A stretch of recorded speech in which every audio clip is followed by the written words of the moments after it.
ಪ್ರಪದ್ಯಂತೆ ನರಾಧಮಾಃ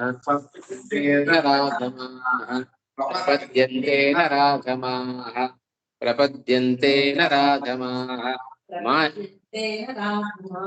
ಮಾಯಯಾಪಹೃತ ಜ್ಞಾನಾಃ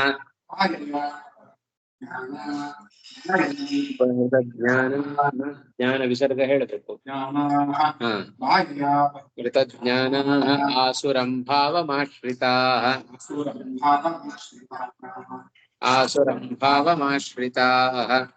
ನ ಮಾಂ ದುಷ್ಕೃತಿನೋ ಮೂಢಾ ಪ್ರಪದ್ಯಂತೆ ನರಾಧಮಾಃ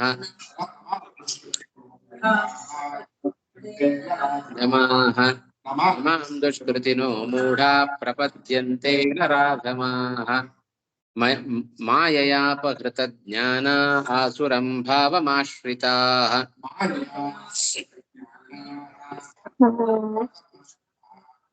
ಮಾಯಯಾಪಹೃತ ಜ್ಞಾನ ಆಸುರಂ ಭಾವಮಾಶ್ರಿತಾಃ ಮೂಢಾ ಪ್ರಪದ್ಯಂತೆ ನರಾಧಮಾಃ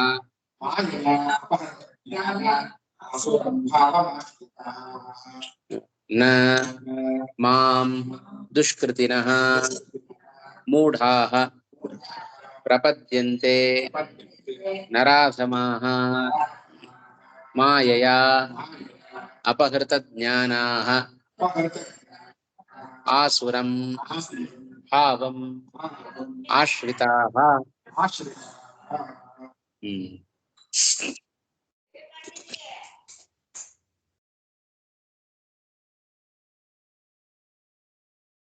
ಹಿಂದಿನ ಶ್ಲೋಕ ಯಾವುದು? ದೈವೀ ಶೇಷಾ ಗುಣಮಯೀ ಮಮ ಮಾಯಾ ದುರತ್ಯಯ ಮಾಮೇವ ಯೇ ಪ್ರಪದ್ಯಂತೆ ಮಾಯಾಮೇತಾಂ ತರಂತಿ ತೇ ಏತಾಂ ಮಾಯಾಂ ತರಂತಿ. ಅವರು ಈ ಮಾಯೆಯನ್ನ ದಾಟ್ತಾರೆ, ಆವರಕವಾದ ಈ ಮಾಯೆಯನ್ನ ದಾಟ್ತಾರೆ ಅಂತ ಕೃಷ್ಣ ಪರಮಾತ್ಮ ಸೂಚನೆಯನ್ನು ಕೊಟ್ಟಿದ್ದಾನೆ. ಯಾರವರು ದಾಟುವವರು?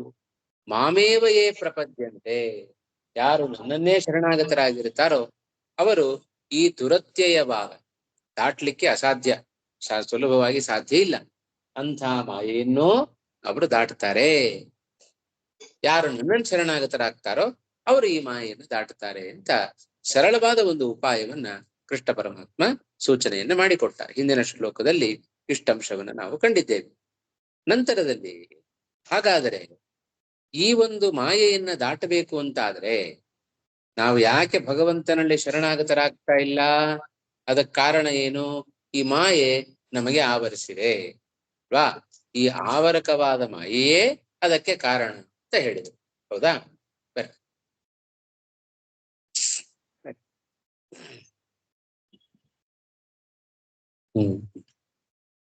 ಹಾಗಾದ್ರೆ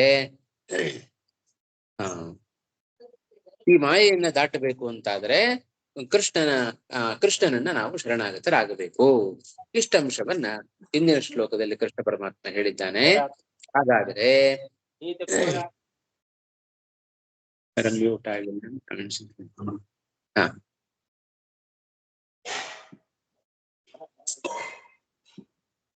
ಯಾರು ಮ್ಯೂಟ್ ಆಗಿಲ್ಲ.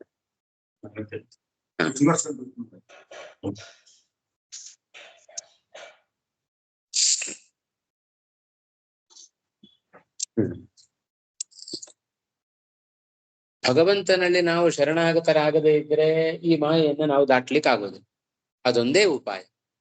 ಹಾಗಾದ್ರೆ ಯಾಕೆ ಭಗವಂತನನ್ನೇ ಯಾಕೆ ಎಲ್ರೂ ಕೂಡ ಶರಣಾಗತರಾಗೋದಿಲ್ಲ? ಈ ಮಾಯೆಯನ್ನ ದಾಟಬೇಕು ಅಂತಾದ್ರೆ ಅದೊಂದೇ ಉಪಾಯ ಅಂತಾದ್ರೆ ಆ ಉಪಾಯವನ್ನ ಯಾಕೆ ಅನುಸರಿಸೋದಿಲ್ಲ ಎಲ್ರೂ ಕೂಡ? ಅಂದ್ರೆ ಅದಕ್ಕಿಲ್ಲಿ ಈ ಶ್ಲೋಕದಲ್ಲಿ ಉತ್ತರವನ್ನ ಕೊಡ್ತಾ ಇದ್ದಾನೆ ಕೃಷ್ಣ ಪರಮಾತ್ಮ. ದುಷ್ಕೃತಿನಃ ಮೂಢಾಃ ನರಾಧಮಾಃ ಮಾಯೆ, ಅದು ಮೊದಲೇ ಸೇರಿಸ್ಕೊಂಡ್ಬಿಡ್ಬೇಕು.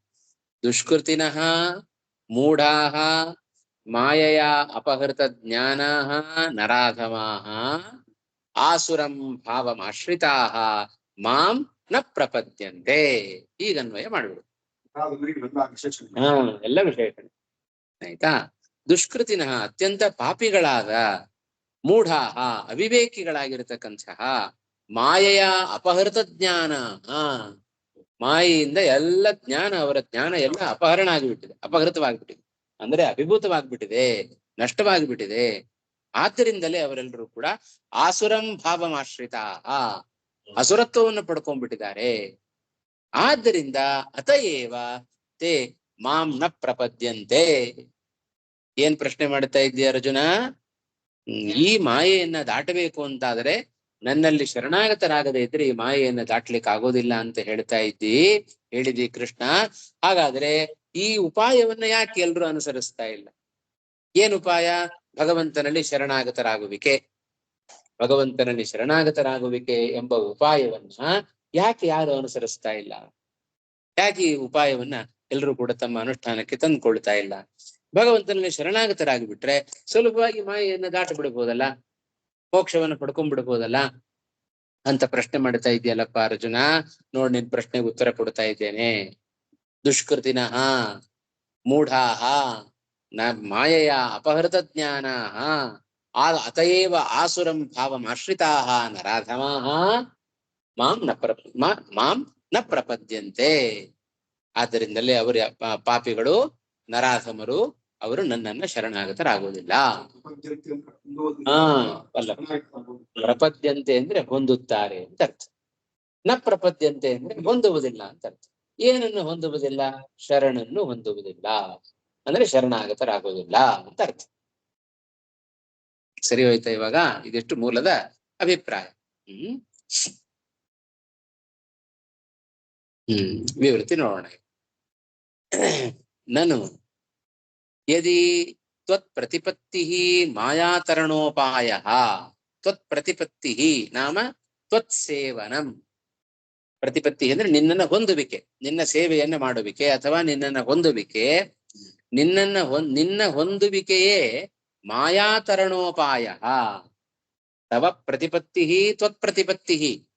ತ್ವತ್ಪ್ರತಿಪತ್ತಿ ಕಸ್ಯ ಉಪಾಯ? ಮಾಯಾತರಣೋಪಾಯ.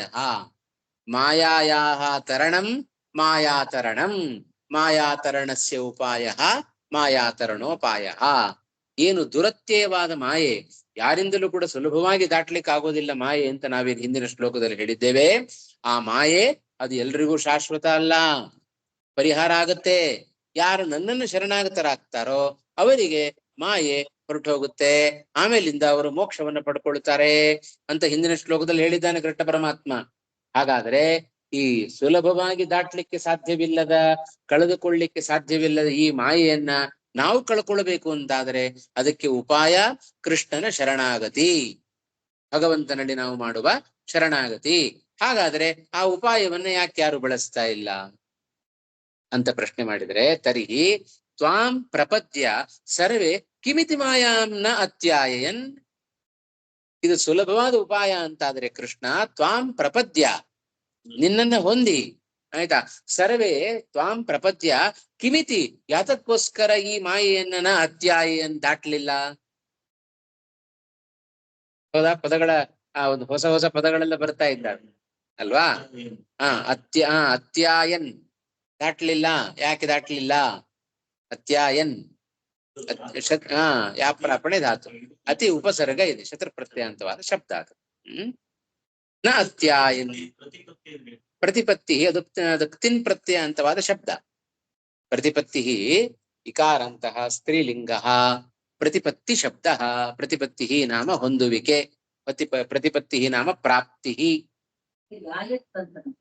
ಯಾ ಪ್ರಾಪಣೆ ಅತ್ಯಾಯನ್, ಅತ್ಯಾಯನ್ ಅತಿ ಆಯನ್, ಅತ್ಯಾಯನ್.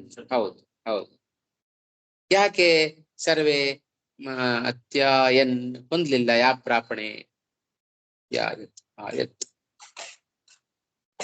ಕ್ರಿಯಾಪದನ ಅದು. ಕ್ರಿಯಾಪದನೇ ಇರಬೇಕು. ಒಮ್ಮೆ ನೋಡಿ, ನಿಮ್ದು ಯಾವ್ದು ಆ್ಯಪಲ್ಲಿ ನೋಡ್ತಿರಲ್ಲ, ಬಹುವಚನ ಇರ್ಬೇಕದು. ಯಾ ಪ್ರಾಪಣೆ ಧಾತು ಅತ್ಯಾಯನ್. ಯಾವುದು? ಹೌದು ಹೌದು, ಅತ್ಯಾಯನ್, ಅತ್ಯಾಯನ್ ಇತಿ ಅತಃ. ಒಟ್ಟಿಗೆ ಸೇರಿದ್ರೆ ಅತ್ಯಾಯನ್ ನಿತ್ಯತಃ ಅಂತ ರೂಪ ಆಯ್ತದೆ ಅಲ್ವಾ.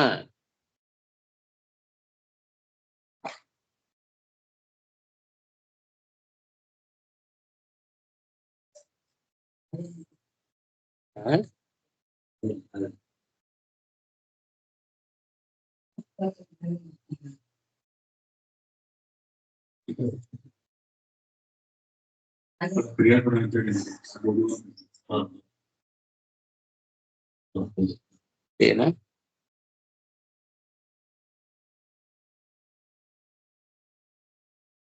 ಸರಿಯಾದ ಒಂದು ಯಾಕೆ ಬಿಟ್ಕೊಳ್ಬೇಕು ನಾವು ಇಂಥ ಸಂಶಯ ಇದ್ದಾಗ. ಎಲ್ಲ ಬರಲ್ಲೇನು?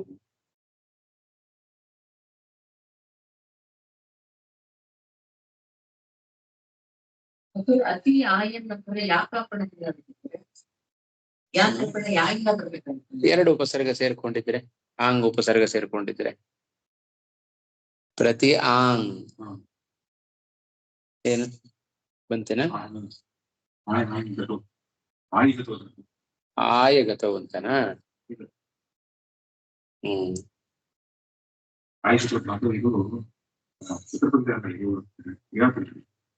ಕ್ರಿಯಾಪದ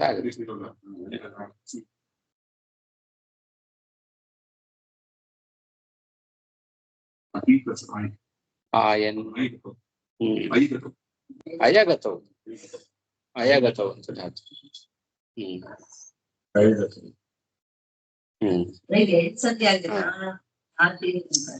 ಅಲ್ಲ, ನ ಇತಿ ನ ಇತಿ ಅತ್ಯಾಯನ್ ಇತಿ ಅತಃ ಇತ್ಯತಃ ಹೆಣ್ ಸಂಧಿ ಆಗಿದೆ.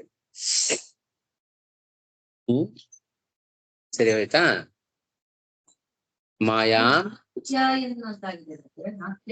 ಪ್ರತಿ ಪ್ರತಿ ನ ಅತ್ಯಾಯನ್ ಅತಿ ಆಯನ್ ಅತ್ಯಾಯನ್. ಸರಿ ಹೋಯ್ತಲ್ಲ? ಹಾ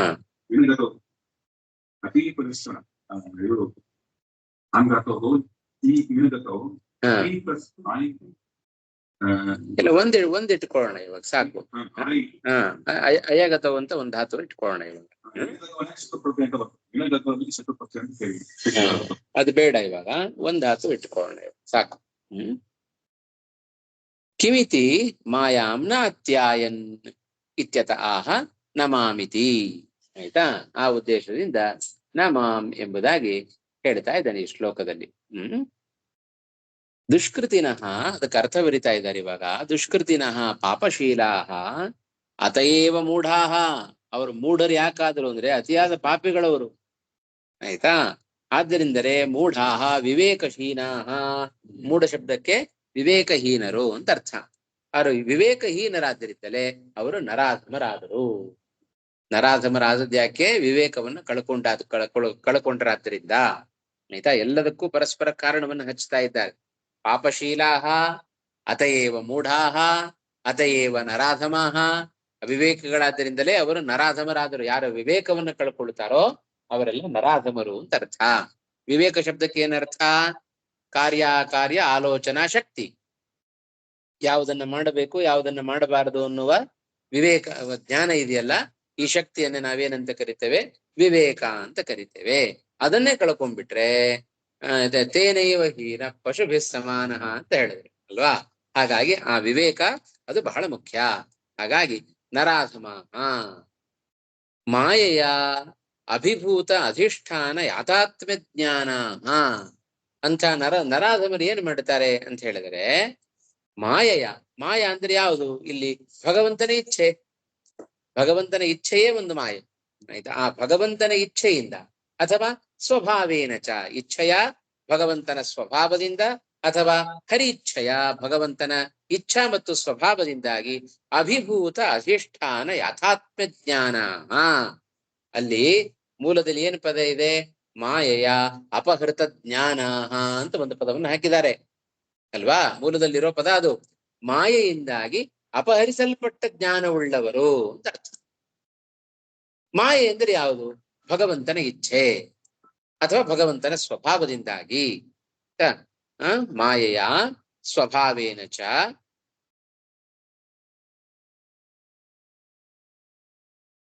ಇದು ಸ್ವಭಾವ ಅಂದ್ರೆ ತಮ್ಮ ಸ್ವಭಾವ, ಆಯ್ತಾ.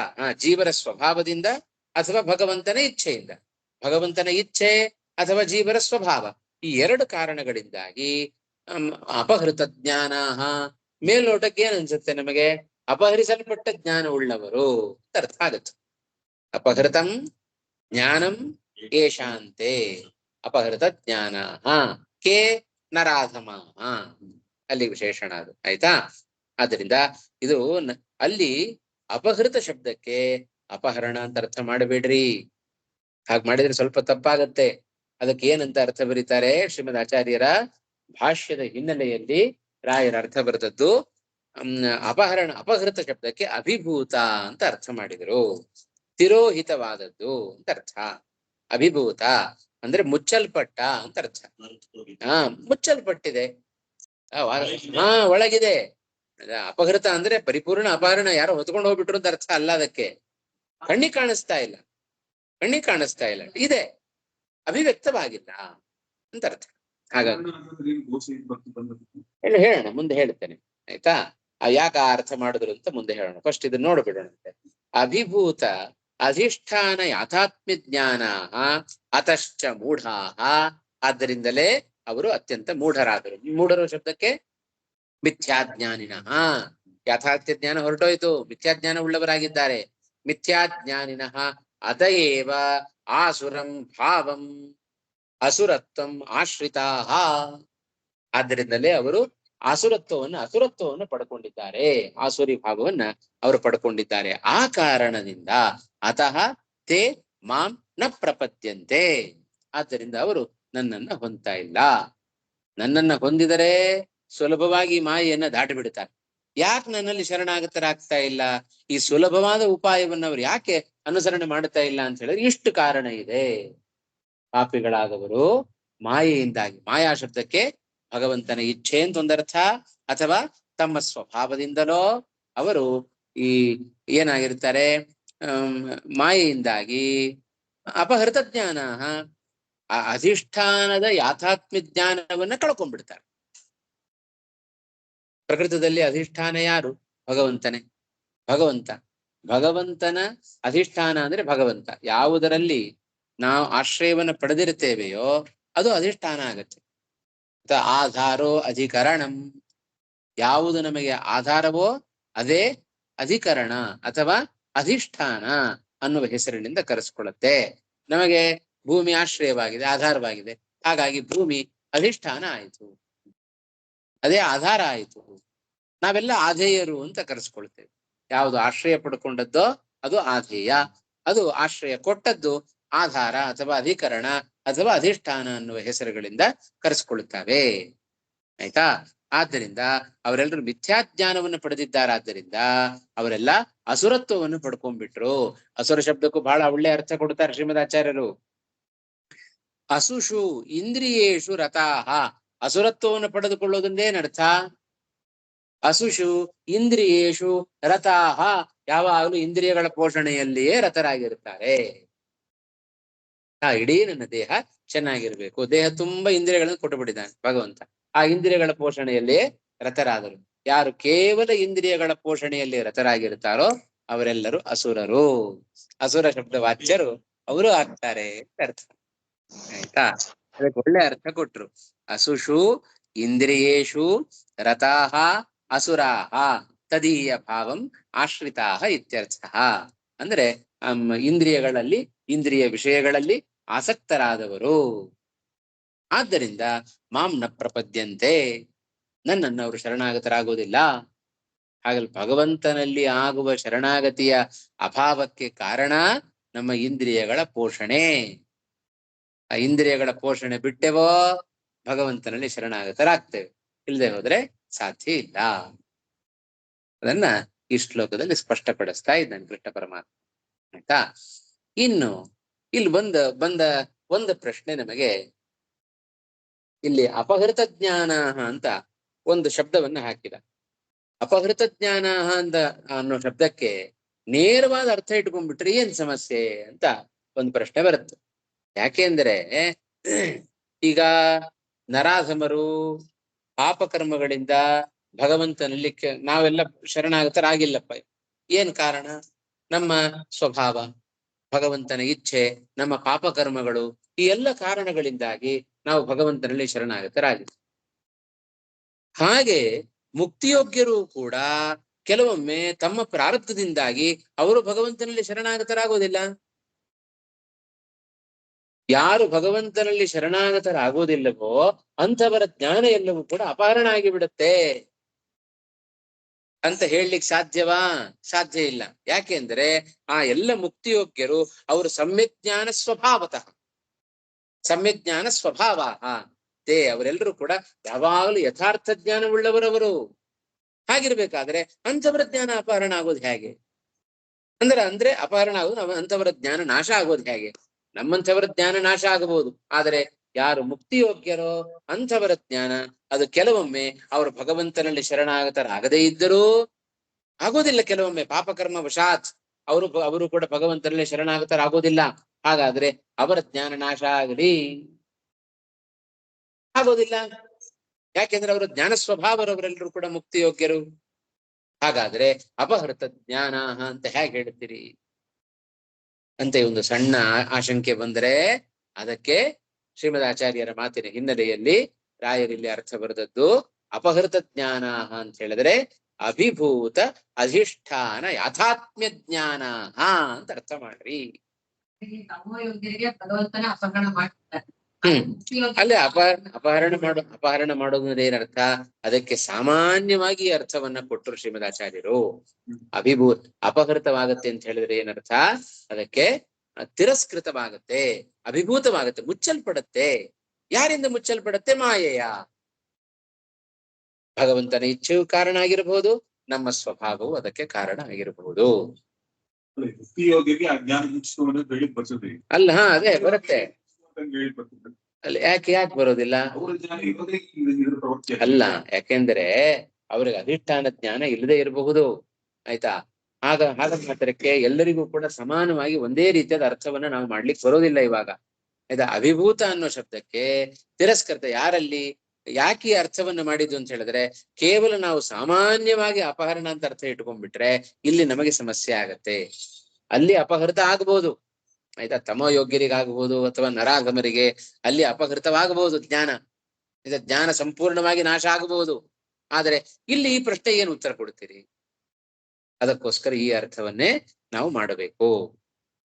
ಅಂಥವರ ವಿಚಾರಕ್ಕೆ ಬಂದಾಗ ಅಲ್ಲಿ ಅಪಹೃತವಾಗತ್ತೆ ಅಂತ ನೇರವಾದ ಅರ್ಥವನ್ನು ಇಟ್ಕೊಳ್ಳಿಕ್ಕೂ ಸಾಧ್ಯತೆ ಉಂಟು. ಇಟ್ಕೊಳ್ಬಾರ್ದು. ಅದಕ್ಕೆ ಇಲ್ಲಿ ಅರ್ಥ ಬರೆದದ್ದು ಅಭಿಭೂತ ಅಧಿಷ್ಠಾನ ಯಾಥಾತ್ಮ್ಯ ಜ್ಞಾನ. ಅಪಹೃತ ಜ್ಞಾನ ಅನ್ನೋ ಶಬ್ದಕ್ಕೆ ಅಭಿಭೂತ ಅಧಿಷ್ಠಾನ ಯಾಥಾತ್ಮ್ಯ ಜ್ಞಾನ. ಅಂದ್ರೆ ಅಭಿಭೂತ ಅಂದ್ರೆ ಈಗ ಪ್ರಕಟ ಆಗಿಲ್ಲ ಅಷ್ಟೇ. ಎಲ್ಲರಿಗೂ ಅಧಿಷ್ಠಾನ ಭಗವಂತನೇ. ಭಗವಂತನ ಯಾಥಾತ್ಮ್ಯ ಜ್ಞಾನ ಅಂದ್ರೆ ಯಥಾರ್ಥ ಜ್ಞಾನ ನಮಗೀಗ ಬರ್ತಾ ಇಲ್ಲ. ನಮಗ ಅಧಿಷ್ಠಾನ ಪ್ರಕೃತದಲ್ಲಿ ಭಗವಂತನೇ. ಅಂದ್ರೆ ಯಾವ ವಸ್ತುವಿಗೆ ಒಂದು ವಸ್ತುವಿಗೆ ನಮಗೆ ಯಾವುದೋ ಒಂದು ವಸ್ತುವಿನ ವಿಷಯದಲ್ಲಿ ನಮಗೆ ಭ್ರಾಂತಿ ಉಂಟಾಗುತ್ತೆ. ಶುಕ್ತಿಯನ್ನು ನೋಡಿ ನಮಗೆ ರಜತ ಅಂತ ಜ್ಞಾನ ಬಂತು. ಆ ರಜತಕ್ಕೆ ಯಾವುದು ಅಧಿಷ್ಠಾನ? ಶುಕ್ತಿ ಅಧಿಷ್ಠಾನ. ಹಾಗೆ ಈಗ ನಮಗೆ ಪ್ರಕೃತದಲ್ಲಿ ಬಂದ ಭ್ರಮೆ ಏನು? ಪ್ರಕೃತದಲ್ಲಿ ಬಂದ ಭ್ರಮೆ ಏನು? ನಮಗೆ ಪುರುಷೋತ್ತಮ ನಾರಾಯಣ ತ್ರಿಗುಣಾತ್ಮಕ ದೇಹವಾನ್ ಭ್ರಮೆ ಬಂತು. ಹೌದಾ ಇಲ್ಲ? ಹಾಗಾದ್ರೆ ಈ ಭ್ರಮೆಗೆ, ಶುಕ್ತಿಯನ್ನು ನೋಡಿ ನಮಗೆ ರಜತ ಅಂತ ಬಂದಿರುವ ಭ್ರಮೆಗೆ ಅಧಿಷ್ಠಾನ ಯಾವುದಾಯ್ತು? ಶುಕ್ತಿ. ಹಾಗೆ ನಾರಾಯಣ ತ್ರಿಗುಣಾತ್ಮಕ ದೇಹವಾನ್ ಅನ್ನುವ ಭ್ರಮೆಗೆ ಅಧಿಷ್ಠಾನ ಯಾರಾದ? ಭಗವಂತ ಆದ. ಶುಕ್ತಿಯನ್ನು ನೋಡಿ ನಮಗೆ ರಜತ ಅಂತ ಯಾಕೆ ಭ್ರಮೆ ಬಂತು? ಅಧಿಷ್ಠಾನದ ಯಾಥಾತ್ಮ್ಯ ಜ್ಞಾನ ನಮಗಿಲ್ಲ. ಹೌದಾ? ಕರೆಕ್ಟ್ ಆಯ್ತಾ? ಮನಸ್ಸಿಗೆ ಬಂತ ಇವಾಗ? ನಮಗೆ ಎದುರುಗಡೆ ಕಾಣ್ತಾ ಇರತಕ್ಕಂಥ ವಸ್ತುವಿನ ಯಥಾರ್ಥ ಜ್ಞಾನ ಇಲ್ಲದಿದ್ದರೆ ಹಗ್ಗವನ್ನು ನೋಡಿ ನಾವು ಹಾವು ಅಂತ ತಿಳಿತೇವೆ. ಹಗ್ಗದ ಯಥಾರ್ಥ ಜ್ಞಾನ ಇಲ್ಲ. ಅದು ಇಷ್ಟುದ್ದ ಕಪ್ಪಗಿದೆ. ಹಾವು ನಮಗೆ ಕೂಡಲೇ ಹಗ್ಗವನ್ನು ನೋಡಿದ ಕೂಡ ಅಯಂ ಸರ್ಪಃ ರಜ್ಜುಂ ದೃಷ್ಟ ಅಯಂ ಸರ್ಪಃ ಇದು ಭ್ರಮಃ ಭವತಿ. ಆ ಹಗ್ಗವನ್ನು ನೋಡಿ ಹಾವು ಅಂತ ನಮಗೆ ಭ್ರಮೆ ಬಂತು. ಭ್ರಮೆ ಬಂದದ್ದು ಯಾಕೆ? ಆ ಅಧಿಷ್ಠಾನದ ಆ ಭ್ರಮೆಗೆ ಅಧಿಷ್ಠಾನ ಅದು ಹಗ್ಗ. ಆ ರಜ್ಜುವಿನ ಯಥಾರ್ಥ ಜ್ಞಾನ ನಮಗೆ ಇಲ್ಲ, ಆದ್ದರಿಂದ ನಮಗೆ ಭ್ರಮೆ ಬಂತು. ಹಾಗೆ ಪ್ರಕೃತದಲ್ಲಿಯೂ ಕೂಡ ಭಗವಂತ ಅವನು ತ್ರಿಗುಣಾತ್ಮಕ ದೇಹವುಳ್ಳವ ಅನ್ನುವ ಭ್ರಮೆ ನಮಗೆ ಬರ್ತಾ ಇದೆ ಅಂತ ಹೇಳಿದ್ರೆ ಆ ಭ್ರಮೆಗೆ ಅಧಿಷ್ಠಾನ ಅವ ಭಗವಂತ. ಆ ಅಧಿಷ್ಠಾನದ ಜ್ಞಾನ ನಮಗಿಲ್ಲ, ಆದ್ದರಿಂದ ನಮಗೆ ಮಾಯೆಯ ಅಪಹೃತ ಜ್ಞಾನ, ಮಾಯೆಯಿಂದಾಗಿ ಅಧಿಷ್ಠಾನದ ಯಥಾರ್ಥ ಜ್ಞಾನವನ್ನ ನಾವು ಕಳ್ಕೊಂಡ್ಬಿಟ್ಟಿದ್ದೇವೆ. ಅತಏವ, ಆದ್ದರಿಂದಲೇ ನಾವು ಅಸುರತ್ವವನ್ನು ಪಡ್ಕೊಂಡಿದ್ದೇವೆ. ಅಸುರತ್ವ ಶಬ್ದಕ್ಕೆ ಅಸುರರು ಅಂತ ಹೇಳಿದ್ರೆ ಅಸುರ ಕುಲದಲ್ಲಿ ಹುಟ್ಟಿದವರು ಅಂತ ಅರ್ಥ ಅಲ್ಲ. ಮತ್ತದಕ್ಕೆ ಆಸುರಿ ಭಾವವನ್ನ ಪಡೆದಿದ್ದೇವೆ ಅಂತ ಹೇಳಿದ್ರೆ ಅಸುಷು ಇಂದ್ರಿಯೇಶು ರತಾಹ ಅಸುರಾಹ, ಅಸುಷು ರತಾಹ ಅಸುರಾಹ, ಅದಕ್ಕೆ ಸಮಾಸವನ್ನ ಈ ರೀತಿ ಮಾಡಬೇಕು. ಯಾರು ಇಂದ್ರಿಯಗಳ ವಿಷಯಗಳಲ್ಲಿ ಅಥವಾ ಇಂದ್ರಿಯಗಳ ಪೋಷಣೆಯಲ್ಲಿಯೇ ರತರಾಗಿರ್ತಾರೋ ಅಂಥವರೆಲ್ಲರೂ ಕೂಡ ಅಸುರರು ಅಂತ ಕರೆಸ್ಕೊಳ್ತಾರೆ. ಭಾವ ಅಂದ್ರೆ ಅದು ಸ್ವಭಾವ ಅಂತ ಆಸುರಿ ಭಾವವನ್ನ ಅಂದ್ರೆ ಅಸುರತ್ವದ ಧರ್ಮವನ್ನ ಅಂತ ಅರ್ಥ. ಭಾವ ಶಬ್ದ ಧರ್ಮ ಅಂತ ಅರ್ಥ. ಆಸುರಿ ಧರ್ಮವನ್ನ, ಅಸುರರ ಧರ್ಮವನ್ನ ಹೊಂದೋದು. ಸರಿ ಹೋಯ್ತಾ ಇವಾಗ? ಬದಲಿಯವ್ರು ನಿಮ್ ಪ್ರಶ್ನೆ ಉತ್ತರ ಸಿಕ್ತಾ? ಹಾ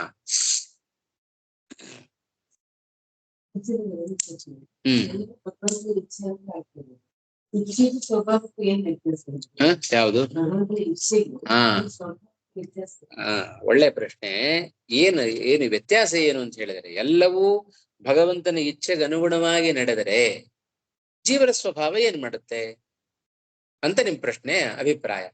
ಅದಕ್ಕೆ ಎಲ್ಲವೂ ಜಗತ್ತಿನಲ್ಲಿ ಭಗವಂತನ ಇಚ್ಛೆಯಿಂದ ನಡೆದರೂ ಭಗವಂತ ತಾನು ಇಚ್ಛೆ ಪಡುವುದು ಜೀವರ ಸ್ವಭಾವಕ್ಕನುಗುಣವಾಗಿ ತಾನು ಇಚ್ಛೆ ಪಡ್ತಾನೆ.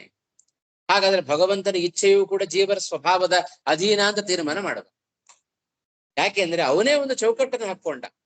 ಇದನ್ನ ಬ್ರಹ್ಮಸೂತ್ರದಲ್ಲಿ ವೈಷಮ್ಯ ನೈರ್ಗಣ್ಯೇನ ಅಂತಂದ್ರು. ಅದಕ್ಕೋಸ್ಕರ ಒಂದು ಸೂತ್ರವನ್ನೇ ರಚನೆ ಮಾಡಿದ್ರು ವೇದವ್ಯಾಸರು. ಭಗವಂತನಲ್ಲಿ ವೈಷಮ್ಯ ಆಗಲಿ ನೈರ್ಘಣ್ಯ ಆಗಲಿ ಅಂದ್ರೆ ಕಾಠಿಣ್ಯ ಆಗಲಿ ಭಗವಂತನಲ್ಲಿಲ್ಲ. ಒಂದು ವೇಳೆ ಹೀಗೆ ಎಲ್ಲವೂ ಭಗವಂತನ ಇಚ್ಛೆಗನುಗುಣವಾಗಿ ಆಗತ್ತೆ ಅಂತ ನಾವೇನಾದ್ರು ತೀರ್ಮಾನ ಮಾಡಿಬಿಟ್ರೆ ಯಾಕೆ ಭಗವಂತ ಒಂದು ಕಣ್ಣಿಗೆ ಸುಣ್ಣ ಮತ್ತೊಂದು ಕಣ್ಣಿಗೆ ಬೆಣ್ಣೆ ಯಾಕೆ? ಕೂಡಲೇ ಲೋಕ ಪ್ರಶ್ನೆ ಮಾಡುತ್ತೆ, ಓ ಭಗವಂತ ಪಕ್ಷಪಾತ ಮಾಡುತ್ತಾನೆ, ತನಗೆ ಬೇಕಾದವ್ರಿಗೆ ಮಾತ್ರ ಒಂದು ರೀತಿಯಾಗಿ ಮಾಡ್ತಾನೆ, ಬೇಡದಿದ್ದವ್ರಿಗೆ ಇನ್ನೊಂದು ರೀತಿಯಾಗಿ ಎಲ್ಲರನ್ನು ಹಳ್ಳಕ್ ಬೀಳಿಸ್ತಾನವಾ ಅಂತ ಆಕ್ಷೇಪಣೆ ಮಾಡ್ಲಿಕ್ಕೆ ಶುರು ಮಾಡಿಬಿಡುತ್ತೆ. ಅದಕ್ಕೋಸ್ಕರ ತನ್ನ ಮೇಲೆ ಆಕ್ಷೇಪಣೆ ತಗೊಳ್ಲಿಕ್ಕೆ ತಯಾರಿಲ್ಲ ಭಗವಂತ. ಮಾಡುವ ಸಾಮರ್ಥ್ಯ ಇದೆ ನನಗೆ, ಆದರೂ ಅವರವರ ಸ್ವಭಾವಕ್ಕನುಗುಣವಾಗಿ ನಾನು ಇಚ್ಛೆ ಪಡ್ತೇನೆ, ನನ್ನ ಇಚ್ಛೆಗೆ ಅನುಗುಣವಾಗಿ ನಾನೇ ಕೊಡೋದು. ಆಯ್ತಾ? ಬ್ಯಾಂಕಲ್ಲಿ ನಾವು ಹಣ ಇಟ್ಟಾಗಿ ನಮ್ಮದೇ ಹಣ, ಅವನು ಕೊಟ್ರೆ ನಾವು ತಗೊಳ್ತೇವೆ. ಹಣದ ಮೇಲೆ ನಮ್ಮ ಸ್ವಾತಂತ್ರ್ಯ ಉಂಟಾ ಇಲ್ವಾ? ಉಂಟು. ಆದರೆ ಪರಿಪೂರ್ಣ ಸ್ವಾತಂತ್ರ್ಯ ಉಂಟಾ? ಇಲ್ಲ. ಅವನ ಹಣ ಬ್ಯಾಂಕಲ್ಲಿ ಕೊಟ್ರೆ ತಗೊಳ್ಬೇಕು, ಇಲ್ಲದೆ ಹೋದ್ರೆ ಇಲ್ಲ. ಹಾಗೆ ಆಯ್ತಾ? ಇದಿಷ್ಟು ಶ್ರೀಮದ್ ಆಚಾರ್ಯ ಭಾಷ್ಯದಲ್ಲಿ ಒಂದು ಮಾತನ್ನ ಹೇಳುತ್ತಾರೆ ಇವಾಗ. ಆಯ್ತಾ? ಇಲ್ಲಿ ಇನ್ನೊಂದು ಅಂಶ ನಾವು ಗಮನಿಸಬೇಕಾದ್ದು, ಅಲ್ಲ ಮುಕ್ತಿಯೋಗ್ಯರು ಕೂಡ ಅಸುರ ಸ್ವಭಾವವನ್ನ ಹೊಂದ್ಲಿಕ್ಕೆ ಏನು ಕಾರಣ? ಅಸುರ ಸ್ವಭಾವ ಅಂತ ಹೇಳಿದ್ರೆ ಇಂದ್ರಿಯಗಳಲ್ಲಿ ರತರಾಗುವುದು ಅಂತ ಅರ್ಥ. ಅದಕ್ಕೆ ಒಂದು ಪುರಾಣದ ಒಂದು ಮಾತನ್ನ ಶ್ರೀಮದ್ ಆಚಾರ್ಯ ಇಲ್ಲಿ ಉಲ್ಲೇಖ ಮಾಡ್ತಾರೆ. ಎಷ್ಟನೇ ಶ್ಲೋಕ ಇದು? 15. ಸೇಮ್ ಇಲ್ಲಿಯದ್ದೇ ಭಾಷ್ಯದ್ದೇ ವಾಕ್ಯವನ್ನು ತೆಗೆದು ವಿವೃತಿಯಲ್ಲಿ ಹಾಕಿಬಿಟ್ಟದ್ದು. ತರ್ಹಿ ಸರ್ವೇಪಿ ಕಿಮಿತಿ ನಾ ಅತ್ಯಾಯನ್ ಇತ್ಯತಃ ನಮಾಮಿತಿ ದುಷ್ಕೃತಿತ್ವಾತ್ ಮೂಢಾಹ. ಅವರೆಲ್ಲರೂ ಪಾಪಿಗಳಾದ್ದರಿಂದ ಮೂಢರಾದ್ದರಿಂದ ಅವಿವೇಕಿಗಳಾದ್ದರಿಂದ ನರಾಧಮರಾದ್ದರಿಂದಲೇ ಅಪಹೃತ ಜ್ಞಾನರಾದರು. ಅಪಹೃತ ಜ್ಞಾನತ್ವಾಚ್ಚ ಮೂಢಾಹ ಅತಏವ ಆಸುರಂ ಭಾವಂ ಆಶ್ರಿತಾಹ. ಆದ್ದರಿಂದಲೇ ಅವರೆಲ್ಲರೂ ಕೂಡ ಆಸುರಿ ಭಾವವನ್ನ ಪಡ್ಕೊಂಡಿದ್ದಾರೆ. ಸಚವಕ್ಷತೆ, ಮುಂದೆ ಹೇಳ್ತಾರೆ ಅದನ್ನ ಏನು ಅಂತ ಹೇಳಿ. ಅಪಹಾರ ಅಭಿಭವ. ಅಪಹಾರ ಶಬ್ದಕ್ಕೆ ಅಭಿಭವ ಅಂದ್ರೆ ಮುಚ್ಚಲ್ಪಟ್ಟದ್ದು ಅಂತ ಅರ್ಥ. ಇದು ಶ್ರೀಮದ್ ಆಚಾರ್ಯರ ಮಾತೆ. ವಿವೃತಿಯಲ್ಲಿ ಏನು ಎಕ್ಸ್ಟ್ರಾ ಹೇಳಲಿಲ್ಲ ರಾಯರು. ಉಕ್ತಂಚ ಏದದ್ ವ್ಯಾಸಯೋಗೆ. ಭಾಷ್ಯದಲ್ಲಿ ಶ್ರೀಮದ್ ಆಚಾರ್ಯ ಹೇಳುತ್ತಾರೆ, ವ್ಯಾಸಯೋಗ ಅಂತ ಒಂದು ಗ್ರಂಥ, ಆ ಗ್ರಂಥದ ಒಂದು ಮಾತನ್ನ ಶ್ರೀಮದಾಚಾರ್ಯರು ಭಾಷ್ಯದಲ್ಲಿ ಉದಾಹರಣೆ ಮಾಡ್ತಾ ಇದ್ದಾರೆ. ಜ್ಞಾನಂ ಸ್ವಭಾವ ಜೀವಾನಾಂ ಮಾಯಯಾ ಹ್ಯಭಿಭೂಯತೆ. ಇದು ವ್ಯಾಸಯೋಗದ ಒಂದು ಮಾತು. ಜ್ಞಾನ ಅದು ಸಜ್ಜೀವರ ಸ್ವಭಾವ. ಆಯ್ತಾ? ಜ್ಞಾನ ಅದು ಸಜ್ಜೀವರ ಸ್ವಭಾವ. ಆದರೆ ಅದು ಮಾಯೆಯಿಂದಾಗಿ ಅಭಿಭೂತವಾಗಿ ಬಿಡುತ್ತೆ. ಮಾಯೆಯಿಂದಾಗಿ ಅಭಿಭೂತವಾಗಿ ಬಿಡುತ್ತೆ ಅಂದ್ರೆ, ಮಾಯಾ ಅಂದ್ರೆ ಹರಿ ಇಚ್ಛಾ. ಮಾಯಾ ಅಂತ ಹೇಳಿದ್ರೆ ಅದು ಹರಿ ಇಚ್ಛೆ. ಆಯ್ತಾ? ಆ ಹರಿಯ ಇಚ್ಛೆಯಿಂದಾಗಿ ಅದು ಅಭಿಭೂತವಾಗಿ ಬಿಡುತ್ತೆ, ಅಂದ್ರೆ ಮುಚ್ಚಲ್ಪಟ್ಟು ಬಿಡುತ್ತೆ. ಅದು ಜ್ಞಾನ, ಅದು ಪ್ರಕಟ ಆಗೋದಿಲ್ಲ. ಹಾಗಾಗಿಯೇ ಇಂದ್ರಾದಿ ದೇವತೆಗಳು, ಯಾಕೆ ರುದ್ರಾದಿ ದೇವತೆಗಳು ಕೂಡ ಅಹಂಕಾರ ಪಟ್ಟದ್ದು ಇದೇ ಉದ್ದೇಶಕ್ಕೋಸ್ಕರವೇ. ಹೀಗಾಗಿ ಅವರಲ್ಲೂ ಅಹಂಕಾರವನ್ನು ನಾವು ಕಾಣ್ತೇವೆ. ಅದೆಲ್ಲ ಆಸುರಿ ಭಾವ ಅಲ್ವಾ? ಅಸುರಾವೇಶ ಆಯ್ತು ಅಂದ್ರೆ ಏನರ್ಥ? ಅವರ ಜ್ಞಾನ ಅಭಿಭೂತ ಆಯಿತು ಅಂತ ಅರ್ಥ. ಪರೀಕ್ಷೆಯಿಂದಾಗಿ ಅವರ ಜ್ಞಾನ ಅಭಿಭೂತವಾಯಿತು, ಮುಚ್ಚಲ್ಪಟ್ಟಿದೆ, ಅಧಿಷ್ಠಾನ ಜ್ಞಾನ ಹೊರಟೋಗ್ಬಿಡತ್ತೆ. ಆದ್ದರಿಂದ ಅವರು ಆಸುರಿ ಭಾವವನ್ನು ಹೊಂತಾರೆ. ಅಂದರೆ ಇಂದ್ರಿಯಗಳಲ್ಲಿ ಅಥವಾ ಇಂದ್ರಿಯ ವಿಷಯಗಳಲ್ಲಿ ಆಸಕ್ತರಾಗಿ ಬಿಡುತ್ತಾರೆ. ಆಗ ಭಗವಂತನಿಗೆ ವಿರುದ್ಧವಾದ ಕೆಲಸಗಳನ್ನ ಮುಕ್ತಿಯೋಗ್ಯರು ಕೂಡ ಮಾಡೋದುಂಟು. ಅವರೆಲ್ಲ ಮುಕ್ತಿಯೋಗ್ಯರಲ್ವೋ ರುದ್ರಾದಿ ದೇವತೆಗಳು? ಹೌದ್ ತಾನೆ? ಅವರಲ್ಲಿಯೂ ಇಂಥ ಪ್ರವೃತ್ತಿ ಯಾಕೆ? ಇದೇ ಕಾರಣ. ಅದಕ್ಕೆ ಆಚಾರ್ಯರು ಒಂದು ವ್ಯಾಸಯೋಗದ ಒಂದು ಮಾತನ್ನ ಹೇಳ್ತಾ ಇದ್ದಾರೆ. ಆಯ್ತಾ? ಇನ್ನೊಂದು ನಾರದೀಯ ಪುರಾಣದ ಒಂದು ಮಾತು ಬಂತು. ಅಸುಷು ರಥಾಹ ಅಸುರಾಹ ತಚ್ಚೋಕ್ತಂ ನಾರದೀಯೇ. ಆಯ್ತಾ? ನಾರದ ಪುರಾಣದ ಮಾತಿನ ಹಿನ್ನೆಲೆಯಲ್ಲಿ ಹೇಳ್ತಾ ಇದ್ದಾರೆ, ಜ್ಞಾನ ಪ್ರಧಾನ ದೇವಾಸ್ತು ಅಸುರಾಸ್ತು ರಥಾ ಅಸೌ ಇತಿ ನಾರದೀಯೇ. ನಾರದ ಪುರಾಣ ಏನ್ ಹೇಳ್ತಾ ಇದೆ? ಒಂದು, ಭಗವಂತನ ಇಚ್ಛೆಯಿಂದಾಗಿ ಅವರ ಅಧಿಷ್ಠಾನ ಜ್ಞಾನ ಅದು ಮುಚ್ಚಿ ಹೋಗಿದೆ. ಆಯ್ತಾ? ಇನ್ನೊಂದು ಕಾರಣ ಏನಪ್ಪಾ ಅಂದ್ರೆ, ಇವರೆಲ್ಲ ಇಂದ್ರಿಯಗಳಲ್ಲಿ ರಥರಾಗಿದ್ದಾರೆ, ಅಸುರರಾಗಿದ್ದಾರೆ, ಅಸುರತ್ವವನ್ನು ಪಡ್ಕೊಂಡಿದ್ದಾರೆ. ಆದ್ದರಿಂದಲೂ ಇವರಿಗೆ ಅಧಿಷ್ಠಾನದ ಜ್ಞಾನ ಬರ್ತಾ ಇಲ್ಲ. ಅಧಿಷ್ಠಾನದ ಯಥಾರ್ಥ ಜ್ಞಾನ ಇವರಿಗೆ ಬರ್ತಾ ಇಲ್ಲ. ಅದನ್ನ ನಾರದ ಪುರಾಣ ಜ್ಞಾನ ಪ್ರಧಾನ ದೇವಾಹ ಅಸುರಾಸ್ತು ರಥ ಅಸೌ. ದೇವತೆಗಳು ಜ್ಞಾನಾಸಕ್ತರು, ಜ್ಞಾನ ಪ್ರಧಾನರು. ಅಸುರರು ಇಂದ್ರಿಯಾಸಕ್ತರು. ಅಸುರರು ಅದು ಬೇರೆ, ಅನೇಕ ಅರ್ಥಗಳನ್ನ ಮಾಡುತ್ತೆ. ಸುಷ್ಟು ರಥಾಹ ಕುತ್ರ ದೇವೇ ಭಗವತಿ. ಭಗವಂತನಲ್ಲಿ ವಿಶೇಷವಾಗಿ ರಥರಾಗಿದ್ದಾರೆ, ಆಸಕ್ತರಾಗಿದ್ದಾರೆ. ಸುಷ್ಟು ರಥಾಹ ಸುರಾಹ. ಅಲ್ಲಿ ರಥ ಶಬ್ದಕ್ಕೆ ಆಸಕ್ತರು ಅಂತ ಅರ್ಥ. ಯಾರಲ್ಲಿ ರಥರಾದವರು? ಭಗವಂತನಲ್ಲಿ ರಥರಾದವರು. ಆದ್ದರಿಂದ ಅವರನ್ನ ಸುರರು ಅಂತ ಕರೀತಾರೆ. ನಾವು ಸಂದರ್ಭಕ್ಕನುಗುಣವಾಗಿ ಬೇರೆ ಬೇರೆ ಅರ್ಥಗಳನ್ನು ನಾವು ಮಾಡ್ಲಿಕ್ಕೆ ಅವಕಾಶ ಇದೆ. ಆಯ್ತಾ? ಪ್ರಕೃತದಲ್ಲಿ ಇಷ್ಟರ್ಥವನ್ನ ನಾವು ಮಾಡಿಕೊಳ್ಳಬೇಕು. ಜ್ಞಾನ ಪ್ರಧಾನ ದೇವಾಹ, ಜ್ಞಾನ ಪ್ರಧಾನ ದೇವತೆಗಳು, ಜ್ಞಾನ ಪ್ರಧಾನರು ಅಂದ್ರೆ ಜ್ಞಾನದಲ್ಲಿ ಆಸಕ್ತರು ಅಂತ ಅರ್ಥ. ದೇವತೆಗಳು ಜ್ಞಾನದಲ್ಲಿ ಆಸಕ್ತರು, ಅಸುರರು ಯಾವುದರಲ್ಲಿ? ಇಂದ್ರಿಯದಲ್ಲಿ ಆಸಕ್ತರು. ಅಸುರಾಸ್ತು ರಥ ಅಸೌ ಅಸೌ ರಥಾಹ. ಅಸುರೇಶು, ಅಸುರ ಅಂತ ಹೇಳಿದ್ರೆ ಇಂದ್ರಿಯಗಳಲ್ಲಿ ಅಸುರರು ರಥರಾಗಿದ್ದಾರೆ. ಇಷ್ಟು ವ್ಯತ್ಯಾಸ. ಹಸು ಅಂದ್ರೆ ಅನೇಕ ಅರ್ಥ ಇದೆ. ಹಸು ಶಬ್ದಕ್ಕೆ ಪ್ರಾಣ ಅಂತ ಒಂದು ಅರ್ಥ ಇದೆ. ಪ್ರಾಣ ಶಬ್ದಕ್ಕೆ ಪ್ರಧಾನವಾಗಿ ಇಂದ್ರಿಯಗಳು ಅಂತ ಅರ್ಥ ಇದೆ. ಇಂದ್ರಿಯಗಳನ್ನ ಪ್ರೇರಿಸುವವ. ಆಯ್ತಾ? ಪ್ರಾಣಾನ್ ಇಂದ್ರಿಯಾನ್, ಇಂದ್ರಿಯಾಣಿ. ಪ್ರಾಣ ಶಬ್ದಕ್ಕೆ ಅನೇಕ ಅರ್ಥ ಇದೆ. ಹಸು ಶಬ್ದಕ್ಕೂ ಅದೇ ಅರ್ಥವನ್ನು ಇಟ್ಕೊಳ್ಬಹುದು. ಆದ್ರಿಂದ ಅಸುಷು ಅಂದ್ರೆ ಇಂದ್ರಿಯೇಶು ರಥಾಹ. ಸ್ಪಷ್ಟವಾಗಿ ಶ್ರೀಮದಾಚಾರ್ಯ ಮಾತನ್ನ ಇಲ್ಲಿ ಹೇಳ್ತಾ ಇದ್ದಾರೆ. ಆಯ್ತಾ? ಇದೆಷ್ಟು. ಆದ್ರಿಂದ ಹಿಂದಿನ ಶ್ಲೋಕದಲ್ಲಿ ತ್ರಿಭಿರ್ ಗುಣಮಯೈಹಿ. ಆಯ್ತಾ? ಆ ಶ್ಲೋಕದಲ್ಲಿ ಭಗವಂತನನ್ನ ನಾವು ತಪ್ಪಾಗಿ ತಿಳಿಲಿಕ್ಕೆ ಏನ್ ಕಾರಣ? ಮಾಯೆಯೇ ಕಾರಣ. ಆಯ್ತಾ? ಇಲ್ಲಿ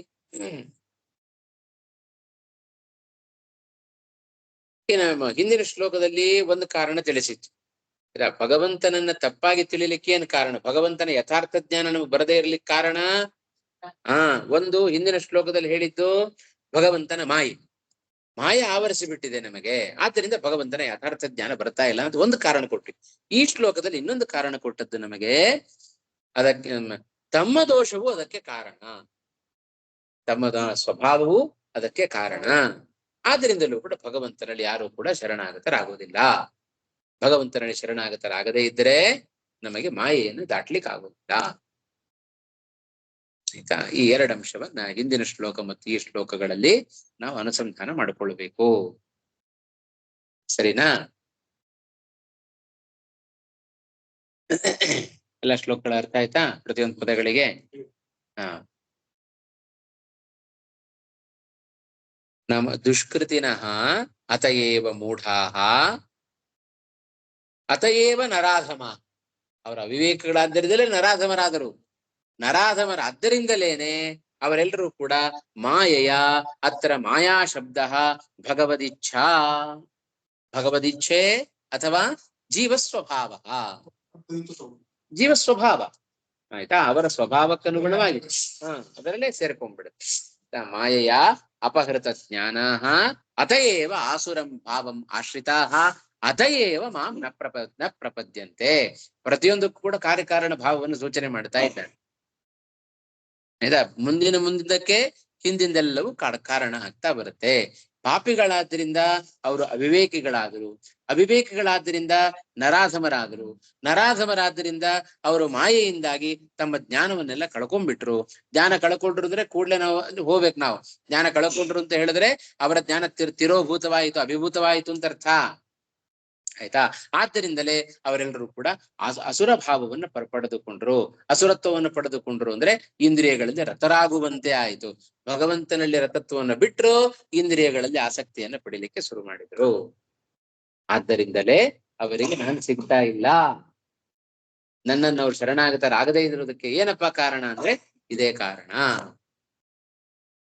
ತಿಳಿಸ್ತಾ ಇದ್ದಾರೆ. ಸರಿ ಹೋಯ್ತಾ? ಅದು ಅದು ಅರ್ಥ ಇದೆ. ಮಾಯಾ ಶಬ್ದಕ್ಕೆ ದುರ್ಗಾ ಅಂತ ಒಂದು ಅರ್ಥ. ಪ್ರಕೃತದಲ್ಲಿ ಏನರ್ಥ? ಹೀಗೆ ಅರ್ಥ ಮಾಡ್ರಿ. ಮಾಯಾ ನಾಮ ಭಗವದಿಚ್ಛಾ ಅಥವಾ ಜೀವಸ್ವಭಾವ. ಅದು ಒಂದು ಕ್ರಮ ಇದೆ ಆಯ್ತಾ. ಅನೇಕ ಮಾರ್ಗಗಳನ್ನು ತಿಳಿಸ್ತಾ ಹೋಗ್ತಾನೆ ಆಯ್ತಾ. ಮಾಯಾ ಶಬ್ದಕ್ಕೆ ದುರ್ಗಾ ಅಂತ ಅರ್ಥ ಆಯ್ತಾ. ಜೀವರ ಎಲ್ಲ ಒಂದು ಇಚ್ಛೆಗೆ ಯಾರಪ್ಪ ಕಾರಣ? ಜೀವರ ಪ್ರವೃತ್ತಿಗಳಿಗೆ, ದುಷ್ಟ ಪ್ರವೃತ್ತಿಗಳಿಗೆ ಮಾಯಾ ಆವರಗಳಾಗಿದ್ದಾಳೆ. ಆ ಮಾಯಾ ಅಂದ್ರೆ ಅಜ್ಞಾನ. ಮಾಯಾ ಶಬ್ದಕ್ಕೆ ದುರ್ಗಾ ಅಂತ ಅರ್ಥ ಇದೆ ಆಯ್ತಾ. ಆಮೇಲೆ ಅಜ್ಞಾನ ಅಂತ ಅರ್ಥ ಇದೆ ಮಾಯಾ ಶಬ್ದಕ್ಕೆ. ಭಗವದಿಚ್ಛೆ ಅಂತ ಅರ್ಥ ಇದೆ, ಜೀವ ಸ್ವಭಾವ ಅಂತ ಅರ್ಥ ಇದೆ, ಅನೇಕ ಅರ್ಥಗಳಿದೆ. ಎಲ್ಲ ಅರ್ಥಗಳನ್ನು ಜೋಡಿಸಿಕೊಂಡು ನೀವು ಏನೇನ್ ಪ್ರಶ್ನೆ ಬರಬಹುದೋ ಆ ಎಲ್ಲ ಪ್ರಶ್ನೆಗಳಿಗೂ ಏನೇನ್ ಅರ್ಥಗಳಿದ್ದಾವೆಯೋ ಆ ಎಲ್ಲ ಅರ್ಥಗಳ ಹಿನ್ನೆಲೆಯಲ್ಲಿಯೂ ಹೇಳ್ತಾ ಬರ್ತಾ ಇದ್ದಾರೆ.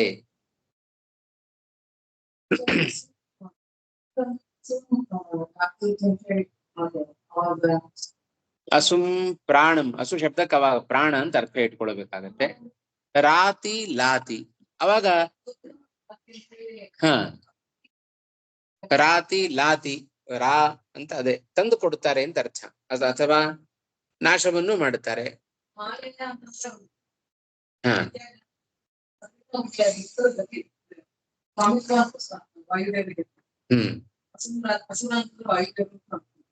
ಕೂಡಿಸ್ಬೋದು. ಅದೇ ನಿಷ್ಪತ್ತಿಯನ್ನ ಮಾಡೋದಾದ್ರೆ ಅಸುಂ ಪ್ರಾಣಂ ರಾತಿ ಲಾತಿ, ಪ್ರಾಣವನ್ನ ಕೊಡುವವರು ಅಂತ ಅರ್ಥ ಆಗುತ್ತೆ. ಅಲ್ಲಿ ರಾ ಶಬ್ದಕ್ಕೇನೆ ಸುಖ ಅಂತ ಅರ್ಥ ಇದೆ ಆಯ್ತಾ. ರಾ ಅನ್ನೋ ಶಬ್ದಕ್ಕೇನೆ ರಾತಿ ಸುಖಂ ದದಾತಿ. ಉಪನಿಷತ್ತಲ್ಲಿ ರಾ ಶಬ್ದಕ್ಕೆ ಅದೇ ಅರ್ಥವನ್ನು ಮಾಡುತ್ತಾರೆ ಷಟ್ ಪ್ರಶ್ನದಲ್ಲಿ. ಮಾಡಬಹುದು, ಏನ್ ತೊಂದರೆ ಇಲ್ಲ. ಮಾಡು.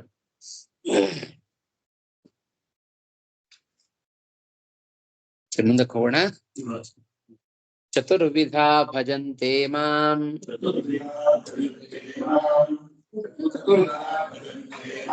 ಜನಾ ಸುಕೃತಿನೋರ್ಜುನ.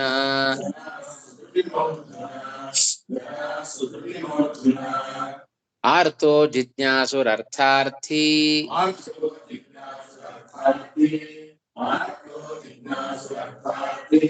ಜ್ಞಾನಿ ಚ ಭರತರ್ಷಭ.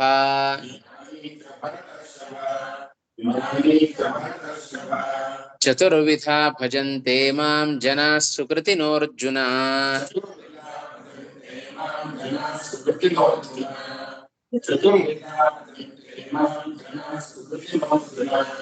ಆರ್ತೋ ಜಿಜ್ಞಾಸುರರ್ಥಾರ್ಥಿ ಜ್ಞಾನಿ ಚ ಭರತರ್ಷಭ.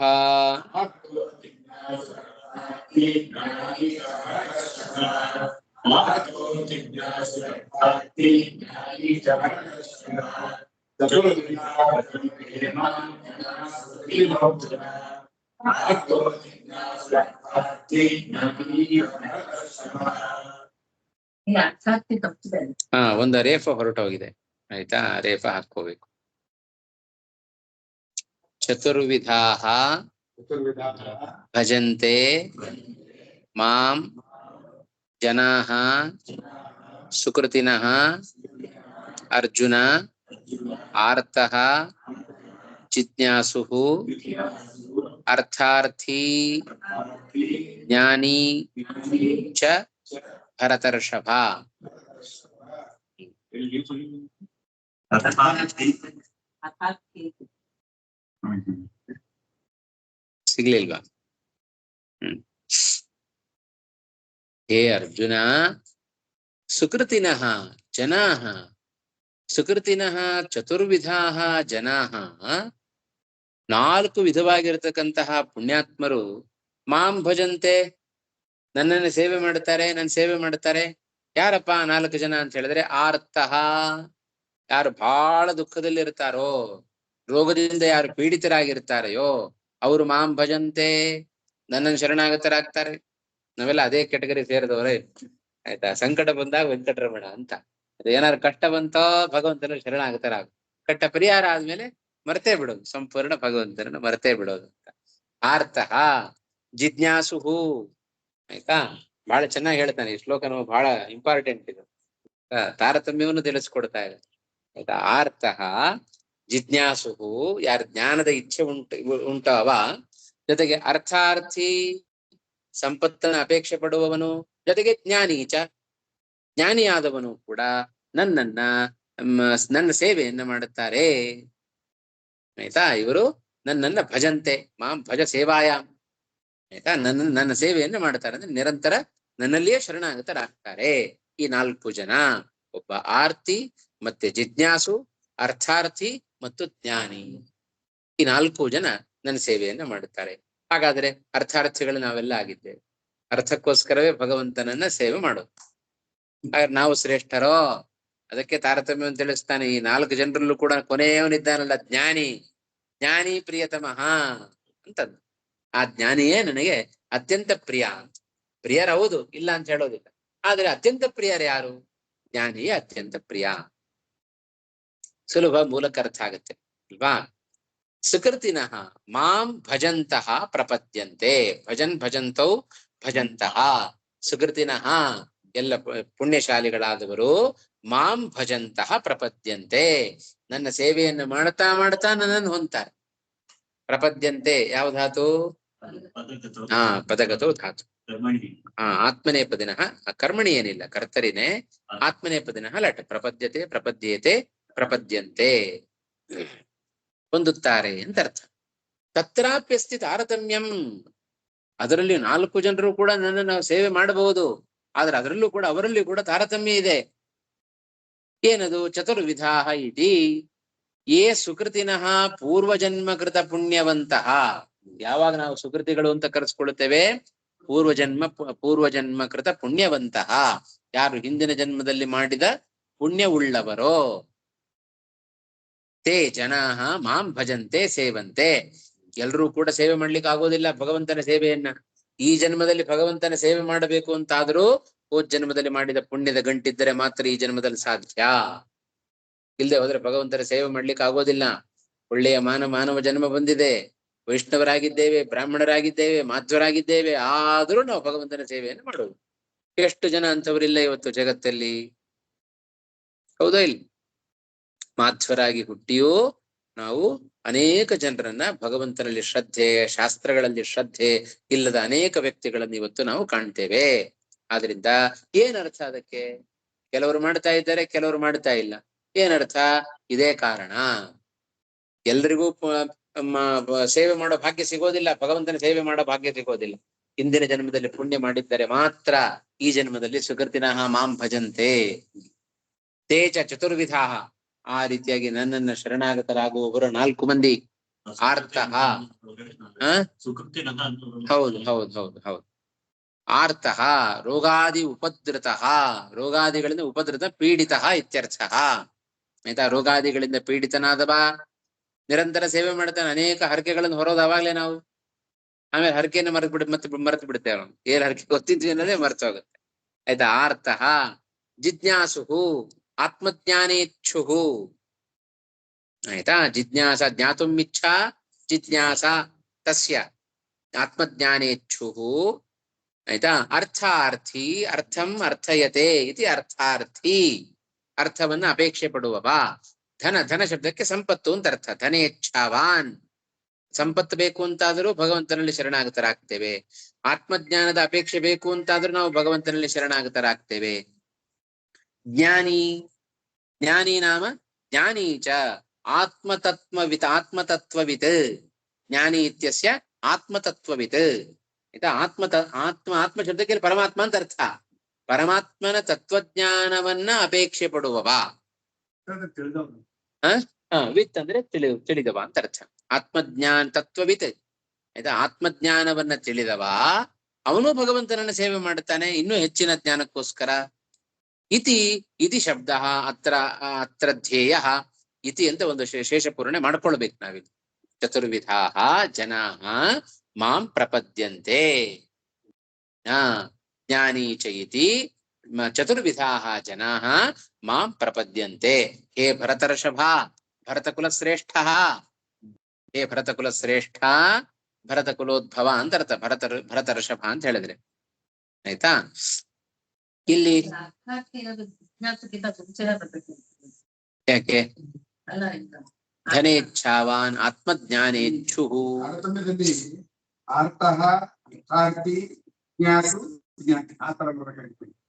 ನೋಡಿ ಅದಕ್ಕೇನಾದ್ರು ಕಾರಣ ಕೊಡ್ತಾರೆ. ಮುಂದಿನ ಶ್ಲೋಕದಲ್ಲಿ ಬರುತ್ತೆ. ತಾರತಮ್ಯದ ವಿಚಾರವನ್ನು ಮುಂದಿನ ಶ್ಲೋಕದಲ್ಲಿ ಸ್ಪಷ್ಟಪಡಿಸ್ತಾರೆ. ಆಯ್ತಾ.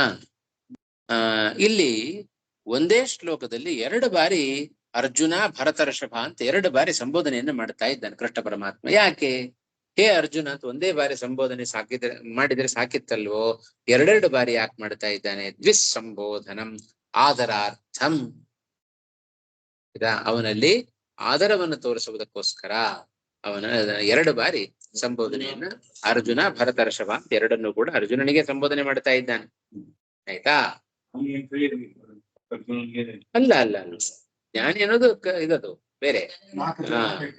ನಾಲ್ಕು ವಿಧದಲ್ಲಿ ಜ್ಞಾನಿಯಾದವ ಒಬ್ಬ. ಜ್ಞಾನಿ ಅನ್ನೋದು ಸಂಬೋಧನೆ ಅಲ್ಲ. ಜ್ಞಾನಿ ಶಬ್ದ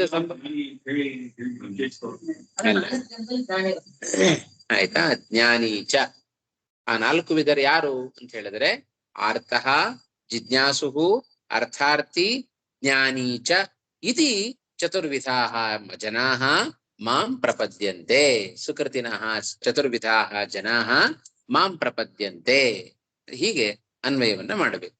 ಜ್ಞಾನಂ ಅಸ್ಯಾಸ್ತಿ ಇತಿ ಜ್ಞಾನಿ. ಜ್ಞಾನ ಶಬ್ದಾತ್ ಇನಿ ಪ್ರತ್ಯಯ ಅಂತ ವಾತ್ ಶಬ್ದ ಅದು ಜ್ಞಾನಿ. ಅದರ ಸಂಬೋಧನೆ ಏನಾಗುತ್ತೆ ನಿಮ್ ಪ್ರಕಾರ ಹೇಳ್ಬೇಕು ಅಂತಾದ್ರೆ? ಅಲ್ಲ, ಅರ್ಜುನನಿಗೆ ಹೇಳ್ಬೇಕಾದ್ರೆ ಜ್ಞಾನಿನ್ನಂತಾಗ್ಬೇಕು. ಜ್ಞಾನಿ ಚತುರ್ವಿಧಾ ಇತಿ ಚತುರ್ವಿಧಾ ಜನಾ ಮಾಂ ಪ್ರಪದ್ಯಂತೆ. ಅರ್ಜುನನ ವಿಶೇಷಣ ಅಲ್ಲ ಅದು. ವಿವೃತ್ತಿನೂ ಏನು ಕಷ್ಟ ಇಲ್ಲ, ಸುಲಭ, ಮುಗಿದೋಯ್ತು ಅಲ್ವಾ. ತತ್ವಂ ವೇತ್ತೀತಿ ತತ್ವವಿತ್ ಜ್ಞಾನಿ ಚ ಆತ್ಮವಿತ್ ಇತಿ ಶಬ್ದ ಅತ್ರ ಧ್ಯೇಯ. ದ್ವಿಸ್ಸಂಬೋಧನಂ ಆದರಾರ್ಥಂ. 2 ಬಾರಿ ನಾವು ಸಂಬೋಧನೆಯನ್ನು ಮಾಡಿದ್ದು ಕೃಷ್ಣ ಪರಮಾತ್ಮ ಅರ್ಜುನನಲ್ಲಿ ಆದರವನ್ನ ತೋರಿಸುವುದಕ್ಕೋಸ್ಕರ.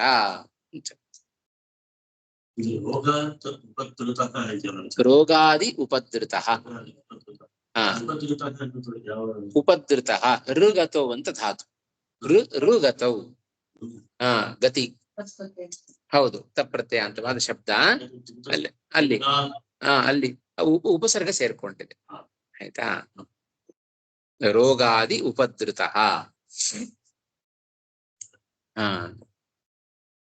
ಆಯ್ತಾ. ಇದಿಷ್ಟು ಈ ಶ್ಲೋಕದ ಅಭಿಪ್ರಾಯ. ಇಲ್ಲಿ ನಿಲ್ಸ್ಕೊಂಡಿರೋಣವಾ? ನಾಳೆ ದಿವಸ ಮತ್ತೆ ಮುಂದುವರ್ಸೋಣಂತೆ. ಇಷ್ಟಪಡುವವನು ಜ್ಞಾನಿ ಅಂದ್ರೆ ತಿಳಿದವ. ಜ್ಞಾನಿ ಅಂದ್ರೆ ತಿಳಿದವ. ಅದಕ್ಕೆ ತತ್ವವಿತ್ ಸ್ಪಷ್ಟ. ನಮಗೆ ಈ ತರ ಸಂಶಯ ಬರಬಾರದು ಅಂತಲೇ ಕೊಟ್ಟು ಬಿಟ್ಟರಲ್ಲಿ. ಜ್ಞಾನಿ ನಾಮ ತತ್ವವಿತ್.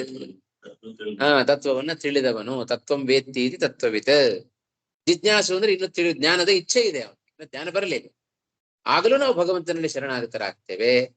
ಆರ್ತರೂ ಆಗ್ತಾರೆ, ಅರ್ಥಾರ್ಥಿಯೂ ಆಗ್ತಾನೆ, ಜ್ಞಾನಿಯೂ ಆಗ್ತಾನೆ. ಜ್ಞಾನಿ ಯಾಕೆ ಆಗ್ತಾನೆ? ಮೋಕ್ಷಕ್ಕೋಸ್ಕರ.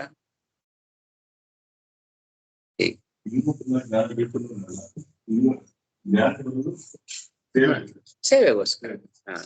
ನಾಲ್ಕು ವಿಧವಾದ ಜನ. ಹೀಗೆ ಇನ್ನು ಇವರಲ್ಲಿ ತಾರತಮ್ಯವನ್ನು ಮುಂದಿನ ಶ್ಲೋಕದಲ್ಲಿ ಹೇಳ್ತಾನೆ. ಶ್ರೀಕೃಷ್ಣಾರ್ಪಣಮಸ್ತು. ಪಾಠ ಆಗಿದೆ. ನಾಳೆ ದಿವಸ ಗುರುಗಳೇ ನಮಸ್ಕಾರ.